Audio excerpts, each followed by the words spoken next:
Hello മച്ചന്മാരെ, ശ്രീ ന്യൂസിലേക്ക് സ്വാഗതം. കളങ്കാവലിൻ്റെ ആദ്യ പകുതിയുടെ അഭിപ്രായങ്ങൾ പുറത്തു വരികയാണ്. അതിഗംഭീരമായിട്ടുള്ള ഒരു പ്രകടനമാണ് സിനിമയ്ക്ക് നൽകാൻ കഴിഞ്ഞിട്ടുള്ളത് ബോക്സ് ഓഫീസിൽ എന്നുള്ളതാണ് ഫസ്റ്റ് ഹാഫിൽ നിന്ന് വന്നിരിക്കുന്നത്. ഹെവി എക്സ്ട്രാ ഓർഡിനറി പോസിറ്റീവ് തന്നെയാണ് വന്നിരിക്കുന്നത്. 57 മിനിറ്റുകൾ മാത്രമുള്ള ഫസ്റ്റ് ഹാഫ് ജനങ്ങളെ അത്രത്തോളം പിടിച്ചിരുത്തുമ്പോൾ ഇൻ്റർവെല്ലോടുകൂടി കാര്യങ്ങൾ തീപ്പൊരി പാറുന്നു എന്നുള്ളത് തന്നെയാണ്. സെക്കൻഡ് ഹാഫ് മികച്ച രീതിയിലേക്കുള്ള തുടക്കവും ആയി കഴിഞ്ഞിരിക്കുന്നു എന്നുള്ളതാണ്.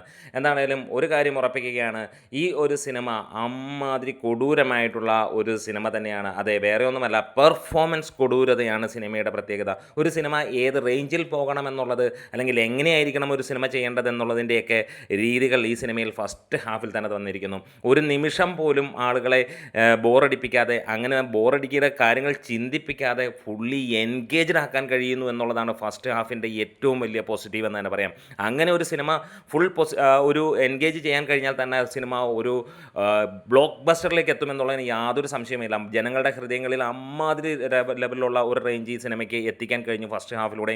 സെക്കൻഡ് ഹാഫിൻ്റെ ആദ്യ 15 മിനിറ്റുകളിലും നമുക്ക് അത് തന്നെ കാണാൻ കഴിയുന്നു എന്നുള്ളത് തന്നെയാണ് റിപ്പോർട്ടുകളിൽ കാണാൻ കഴിയുന്നത്. എന്താണേലും ഇവിടെ മമ്മൂട്ടിയുടെ കൊടുമ്പിരി കൊണ്ട അഭിനയ മുഹൂർത്തങ്ങൾ, വിനായകൻ തുടങ്ങി എല്ലാവരും മികച്ച രീതിയിലുള്ള പ്രകടനം പിന്നെ കാണാൻ കഴിയുന്നത്. അങ്ങനെ ഗംഭീര ട്വിസ്റ്റുകളും ഞെട്ടിക്കുന്ന തരത്തിൽ ഇതുവരെ കണ്ടതിൽ നിന്ന് വ്യത്യസ്തത പുലർത്തുന്ന ഒരു ചിത്രമായിട്ട് തന്നെയാണ് വന്നിരിക്കുന്നത്. എന്താണേലും സിനിമ കൊളുത്തിയിരിക്കുന്നു.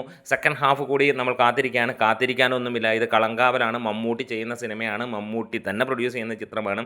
ഫസ്റ്റ് ഹാഫ് കാണുമ്പോൾ തന്നെ സെക്കൻഡ് ഹാഫ് ഏത് റേഞ്ചിലേക്ക് പോകുമെന്നുള്ളത് പ്രെഡിക്റ്റബിൾ തന്നെയാണ്. കാരണം വേറെ ഒന്നുമല്ല, ഫസ്റ്റ് ഹാഫിൻ്റെ ഒരു 4 ഇരട്ടി പീക്ക് പെർഫോമൻസ് ആണ് സെക്കൻഡ് ഹാഫിൽ കരുതി വെച്ചിരിക്കുന്നത് എന്നുള്ളത് തരുന്ന ഹിൻറ്റുകൾ മുഴുവനായിട്ട് തന്നെയാണ് സിനിമ നിൽക്കുന്നത്. അപ്പോൾ കാത്തിരിക്കാം. എക്സ്ട്രാ ഓർഡിനറി ഉള്ള ഒരു മൂവിയായിട്ട് തന്നെ വന്നിരിക്കുന്നു.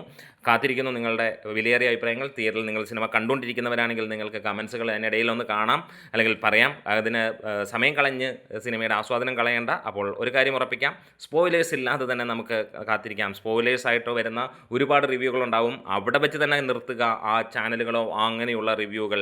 കാരണം നിങ്ങൾ ആസ്വാദനം അത് തകർക്കും. പാൽപ്പായസം കുടിക്കുമ്പോൾ അതിന് മുന്നേയും മധുരം കൂടുതലാണ്, കുറവാണെന്ന് പറയുന്നതിനേക്കാൾ നല്ലത് നിങ്ങൾ രുചിച്ച് നോക്കുക എന്നുള്ളത് തന്നെയാണ്. ഇത് ഗംഭീരം, അതിഗംഭീരം തന്നെ.